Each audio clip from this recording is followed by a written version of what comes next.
En el siguiente video vamos a mostrar cómo se realizó el siguiente archivo Excel. Vamos a proceder a abrirlo.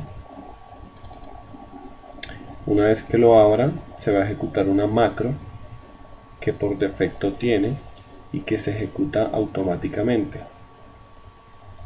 El proyecto consta en el cálculo de distintas distribuciones de densidad acumulada. ¿Cálculo de qué? De toma de datos, de retardos de transferencia de archivos mediante una simulación en un dispositivo, puede ser mediante dos computadores o un computador.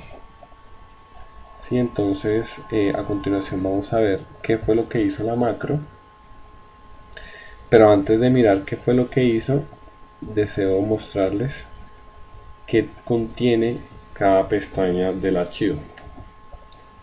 Bien, entonces vamos a empezar con el archivo 1, pestaña archivo 1.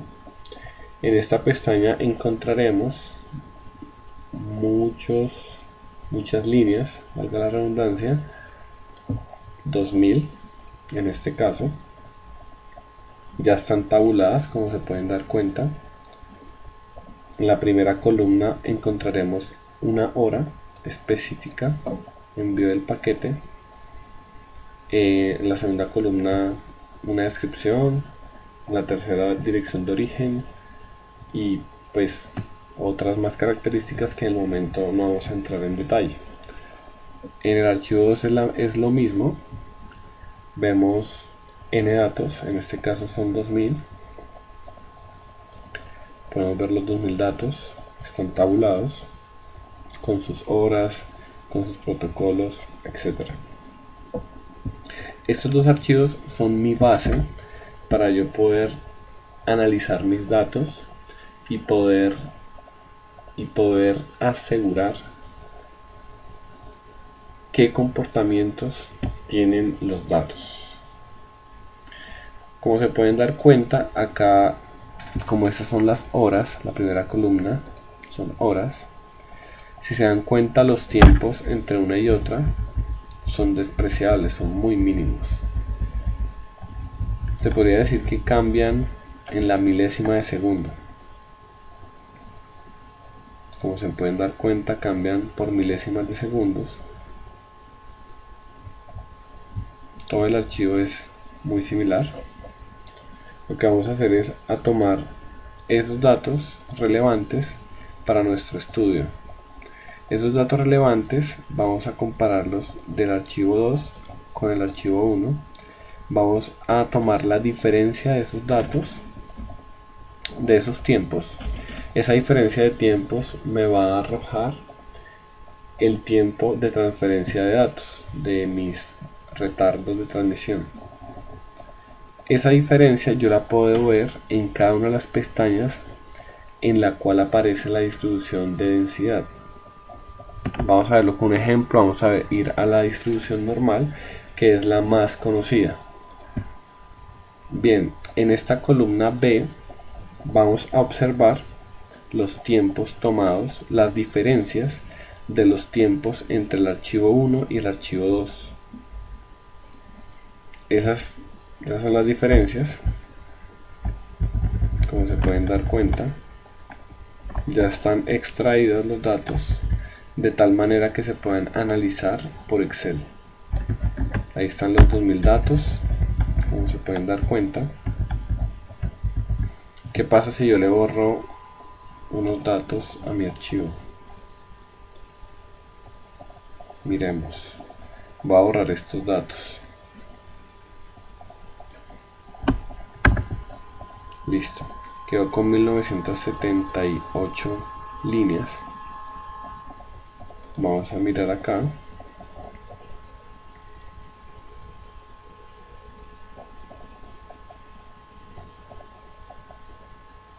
Efectivamente, 1978 líneas. Aparecen los tiempos, las diferencias de los tiempos. Lo que va a hacer con estos tiempos es a analizarlos y a estudiarlos de tal manera que me puedan arrojar un resultado para más adelante poder simular esos tiempos solamente con una función. Esa función es la que aparece en cada una de estas pestañas. En este caso tenemos la función normal, mejor llamada distribución de probabilidad normal. Tenemos también la exponencial, distribución exponencial, la log normal, tenemos la distribución Poisson, la uniforme, la triangular y tenemos una prueba de la normal. Cada una de estas distribuciones van a tener unas variables de entrada. Esas variables de entrada me identifican y me convierten ciertos datos en ciertas curvas estadísticas, por no decir más. Listo. Cada una de estas pestañas va a tener este resumen que vemos acá, el cual va a tener el tamaño de los datos, el n grande, en este caso 1978. Vamos a ver las clases. ¿Qué son las clases? Son los subgrupos en los cuales yo divido mi tamaño, ¿sí? Si yo tengo un tamaño tan grande como este de 1978, lo más óptimo sería yo dividirlos en grupos. Esos grupos son mis clases. Esas clases, ¿yo cómo las defino? Hay varias formas de definirlas. Una de ellas es calculando el logaritmo natural. Como pueden ver en la fórmula, logaritmo en base 2, en este caso, de n, que eso redondeado me va a dar 11. ¿Qué otra forma de calcularlo hay? También se puede calcular con la regla de Sturges, que me dice que yo le multiplique 3.3, lo multiplico por mi logaritmo natural, mi logaritmo en base 10, perdón, de mi número total de datos. 10,8 aproximado es 11. Se pueden dar cuenta, es muy aproximado el valor, de 11 a 10,8. Otra forma de hacerlo es calculando la raíz de mi tamaño. En este caso serían 45 clases. Hay varias formas de hacerlo. En este caso decidimos tomarlo con el logaritmo en base 2.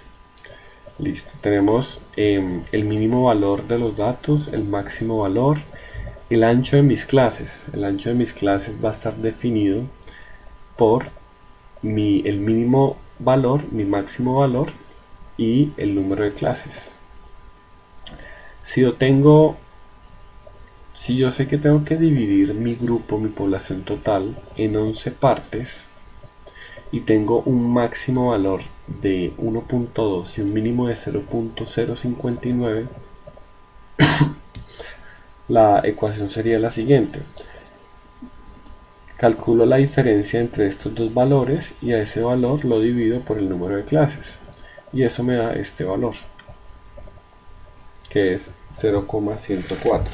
Quiere decir que cada 0,104 se va a separar mi clase y me va a separar mi clase del número total de elementos que contiene cada subgrupo.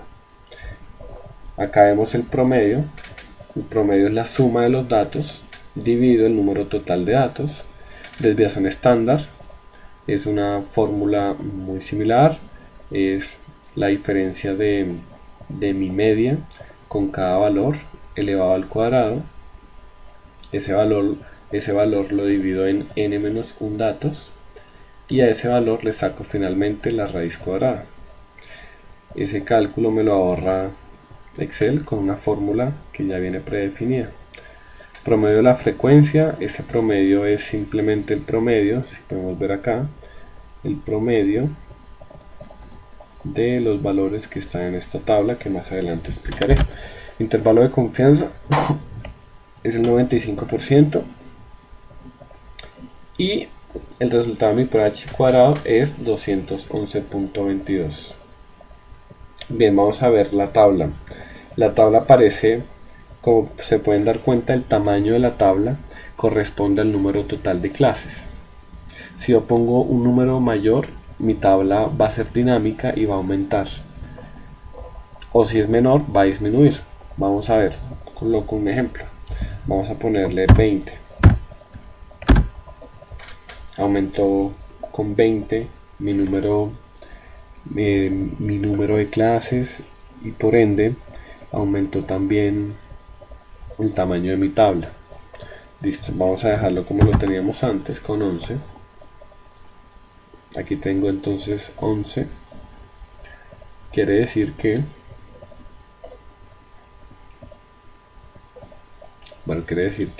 el tamaño es de 11, ¿vale?